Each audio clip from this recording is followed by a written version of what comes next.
et cetera, et cetera. But Canada has been very tough to deal with over the years, and it's not fair that we should have a $200 billion or $250 billion deficit. We don't need them to make our cars, and they make a lot of them. We don't need their lumber because we have our own forests, et cetera, et cetera. We don't need their oil and gas. We have more than anybody. Trump keeps saying America does not need Canada. But every day, more than 4 million barrels of Canadian crude move into the United States. That is not a talking point. That is the structure of North American energy. So when Trump says America does not need Canadian oil, while his administration supports new pipeline access to move even more Canadian crude into the US system, the contradiction becomes impossible to hide. This is not about a secret document. It is not about some dramatic midnight order forcing Canada to hand over discounted oil. The real demand is deeper than that. Washington wants secure, predictable, expanded access to Canadian crude. American refiners want the heavy oil they are built to process. US energy planners want more pipeline capacity. And Trump wants to talk as if Canada has no leverage. Mark Carney's answer is not that Canada will stop selling oil to America. His answer is sharper. Canada will trade with America, but Canada will not be trapped by America. That is the door he is slamming shut. But this is where the story gets bigger than politics. Oil is not lumber. It is not a car part.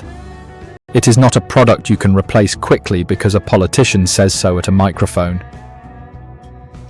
Refineries are built around specific types of crude. Many US refineries, especially in the Midwest and Gulf-linked system, are designed to process heavy crude. Canadian oil fits that system. American shale oil is often lighter. That means Canadian crude is not just another import.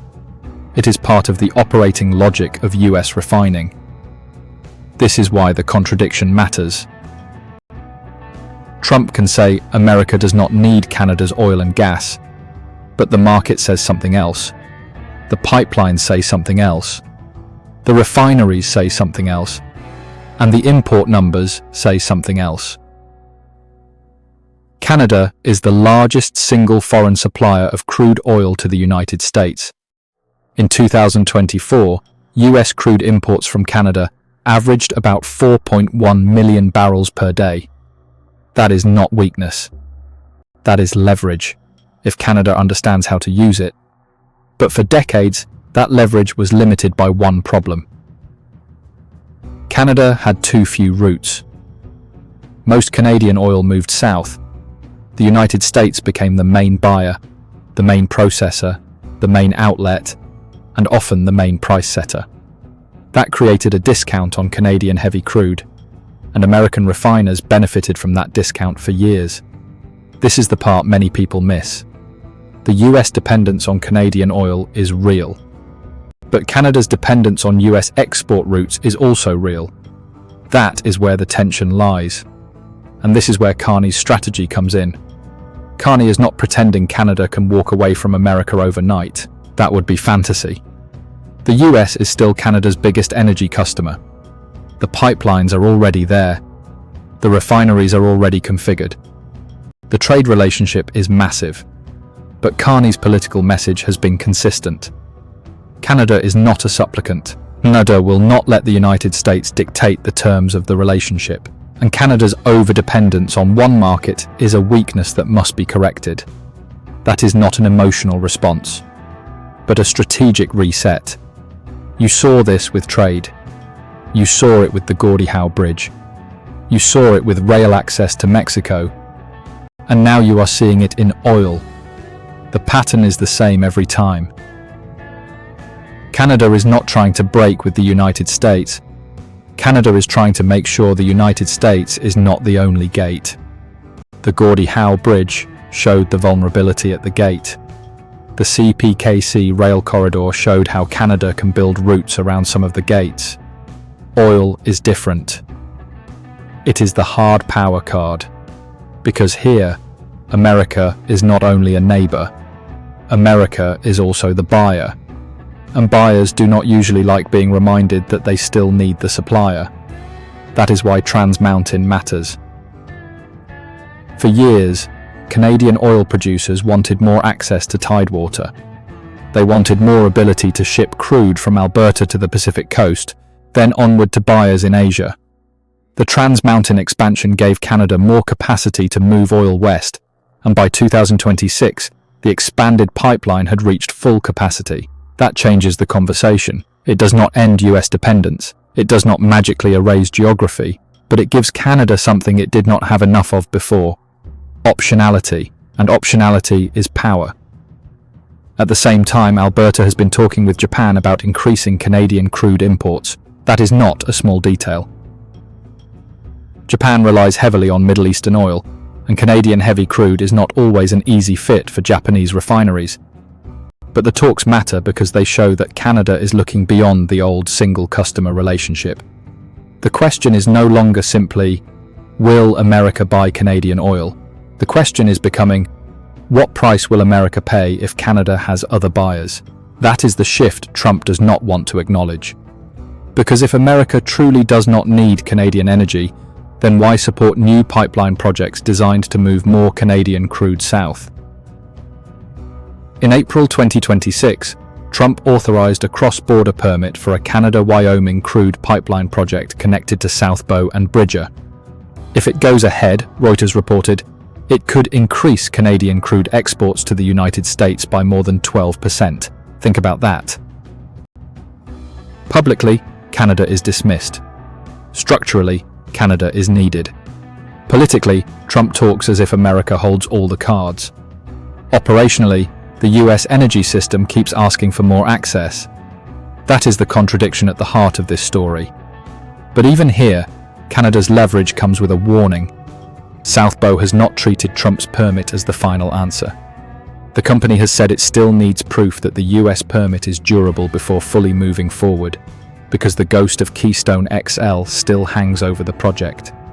That is the real 2029 risk. A pipeline can take years to plan, finance, permit, and build. But a presidential permit can become vulnerable when administrations change. Canada has already seen this movie before. Keystone XL was approved, fought over, delayed, revived, and then cancelled in 2021. So even when Washington says yes, Canada still has to ask a harder question. Is this access permanent, or is Canadian oil infrastructure once again being held hostage by the next US political cycle? This is why Carney's answer is not to shut down energy trade. It is to reject one-sided energy dependence. Access is possible. Dependency is not. Trade is possible. Submission is not. Partnership is possible. Being treated like a captive supplier is not. That is why this oil story matters far beyond oil. Energy is the resource that makes the whole Canada-U.S. trade relationship harder to simplify. Trump can complain about deficits, but part of that deficit exists because the US buys enormous volumes of Canadian oil. He can say America does not need Canada, but American refineries still run on Canadian supply. He can push for more pipeline access, but Canada can now ask a harder question: on whose terms? This is where the leverage changes. For years, the United States could assume Canadian oil would mostly flow south because Canada had limited alternatives. But if Trans Mountain stays full, if Asian buyers become more serious, if Japan talks advance, if Canadian producers gain more export options, then the US is no longer dealing with a supplier that has nowhere else to go. It is dealing with a supplier slowly building choices. That does not mean Canada wins automatically. There are still limits.